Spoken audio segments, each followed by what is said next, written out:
Hello बच्चों, let's see this question.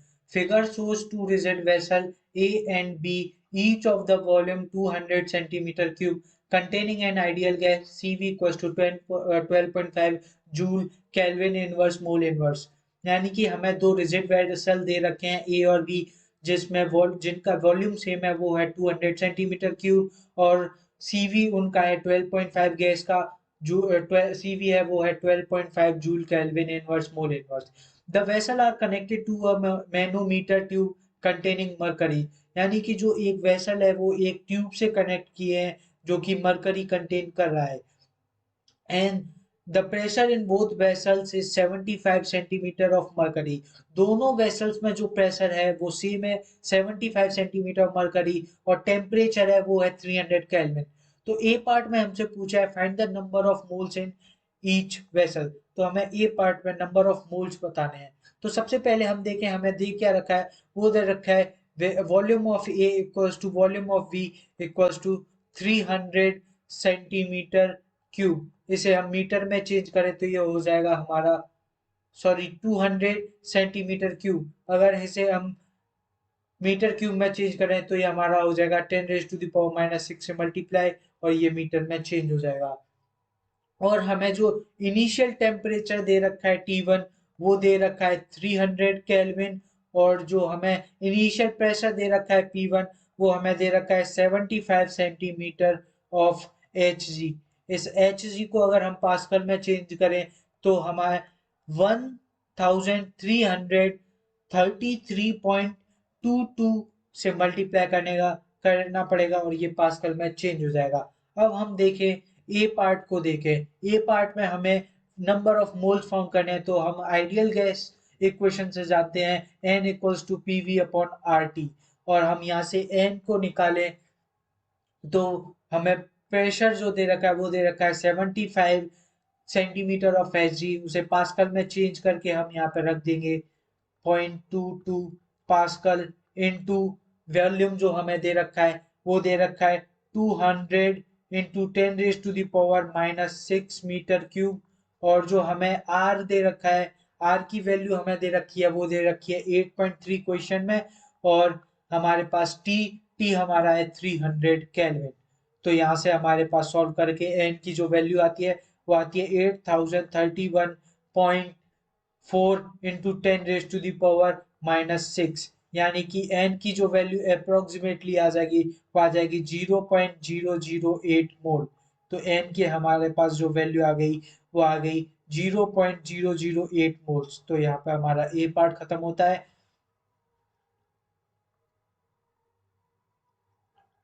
आगे हम बी पार्ट की बात करें तो बी पार्ट में हमें दे रखा है 5 joule of heat is supplied to the gas in a vessel A and 10 joule of gas in the vessel B. यानी कि हीट सप्लाई की गई है दोनों वेसल्स में, ए में और बी में. ए में 5 जूल हीट सप्लाई की गई है और बी में 10 जूल हीट सप्लाई की है. Assume no appreciable transfer of heat from A to B. हम अज्यूम करें कि ए से बी में कोई भी हीट ट्रांसफर नहीं हुई है.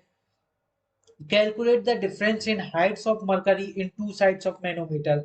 हमें जो फाउंड करना है वो है इस मरकरी की हाइट में कितना डिफरेंस आएगा ये दो मैनोमीटर की साइड में. और हमें आर की वैल्यू 8.3 जूल दे ही रखी है. सो बी पार्ट के लिए सबसे पहले हम लिख लेते हैं फर्स्ट लॉ की हमारा हीट जो है वो सप्लाई सप्लाई कर रहा है, बट चेंज इन वॉल्यूम है वो जीरो है, क्योंकि कंटेनर वॉल्स रिजिड है, उस वजह से वॉल्यूम में कोई भी चेंज नहीं आएगा. So container has container has rigid rigid walls. तो हमारा जो चेंज इन वॉल्यूम हो जाएगा डीवी, वो जीरो हो जाएगा. और यहां से हमारे पास जो वर्क आएगा चेंज इन वर्क, वो भी हमारा जीरो हो जाएगा. तो फर्स्ट लॉ क्या कहता है? फर्स्ट लॉ कहता है D Q equals to D U plus D W. हमारा डी डब्ल्यू जीरो है, तो हमारे पास यहां से आया D Q equals to D you.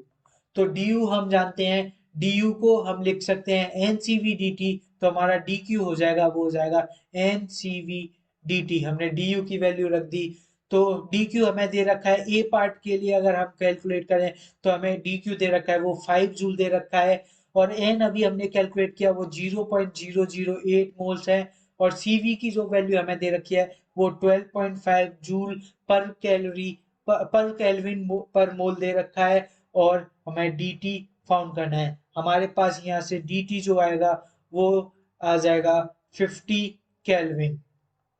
ये हमारा आ गया ए वेसल के लिए। हमारे पास ए वेसल के लिए जो dt आया वो आ गया 50 केल्विन। अब हमें पता है कि वॉल्यूम कांस्टेंट है। अगर वॉल्यूम कांस्टेंट है तो हम क्या कह सकते हैं, हम कह सकते हैं प्रेशर बाई टेम्परेचर ये कांस्टेंट होगा। ये हम बोल सकते हैं आइडियल गैस इक्वेशन की वजह से। तो हमारे पास Q equals to N C B D T होगा, और यहाँ से हम T निकालें तो वो आ जाएगा Q upon N C V, और हमें यहाँ से N C V D T और पी वाई टी जो होगा, जो कि कांस्टेंट है पी वाई टी, वही हो जाएगा, यानी कि pressure of a upon heat of a. तो यहां से हमें निकालना है वो पी ए निकालना है।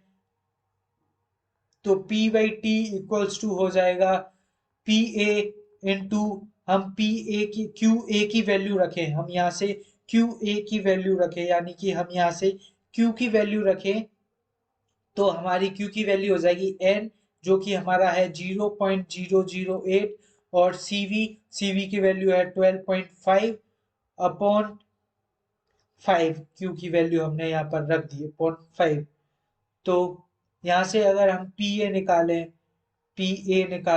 तो पी ए हमारा जो है, तो हमें यहाँ पर पी और टी भी दे रखे हैं, वो ये हो जाएगा 75/300 के इक्वल। तो हम यहाँ से अगर पी ए निकालें तो आ जाएगा 75 × 5 डिवाइडेड बाई 300 इंटू 0.008 इंटू 12.5। तो जो इसको पी ए हमारा इसको सॉल्व करके आएगा, पी ए आ जाएगा 12.5 सेंटीमीटर ऑफ एच जी। यानी कि अगर हम, यानी कि जो ए वेसल है उसमें जो ट्यूब जाएगा, उसमें जो मरकरी जाएगी वो 12.5 सेंटीमीटर ऑफ हाइट के लिए जाएगी।